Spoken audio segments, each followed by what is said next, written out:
మొత్తానికి నిన్న ఈవినింగ్ ప్రీమియర్స్‌తో 'అఖండ 2' రిలీజ్ అయిపోయింది. ఫ్యాన్స్‌కి పూనకాలు తెప్పించేసింది. ఎమ్మెల్యే మురళీకృష్ణగా, అఘోరాగా బాలయ్య బాబు విశ్వరూపం చూపించేశారు.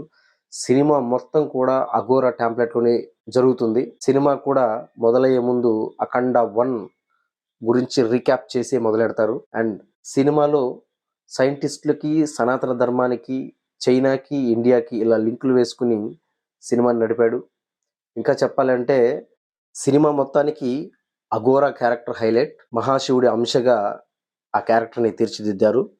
Action dose, over dose, BGM extraordinary, Rajikayya పాట మెప్పిస్తుంది. అండ్ సంయుక్త మేనన్ క్యారెక్టర్ కూడా ఎమోషనల్గా ఎండ్ అవుతుంది. ఆది పినిశెట్టి చేసినటువంటి మాంత్రికుడు క్యారెక్టర్ కూడా మెప్పిస్తుంది. అండ్ బాలయ్య బాబు ఫ్యాన్స్కి పూనకాలు వచ్చి థియేటర్లో ఊగిపోయేలా ప్రతి సీను ఉంటుంది. అండ్ పర్టికులర్గా ఒక్క సీన్ చెప్పాలి. బాలయ్య బాబు తమిళ్, తెలుగు, కన్నడ, హిందీ వాళ్ళతో ఒక సీన్ ఉంటుంది. ఆ సీన్లో అన్ని భాషల్లో మాట్లాడుతూ వాళ్ళకి ఈ గంజాయి గురించి, పిల్లల భవిష్యత్తు గురించి, ప్రభుత్వం యొక్క బాధ్యత గురించి, వాళ్ళు తీసుకుంటున్న నిర్ణయాల గురించి ఇందులో చెప్తాడు. ఆ సీన్ కూడా చాలా హైలైట్ అయింది. మొత్తానికి రిలీజ్ లేట్ అయినా 'అఖండ 2' మెప్పిస్తుంది. పైసా వసూలు. Enjoy in theatres.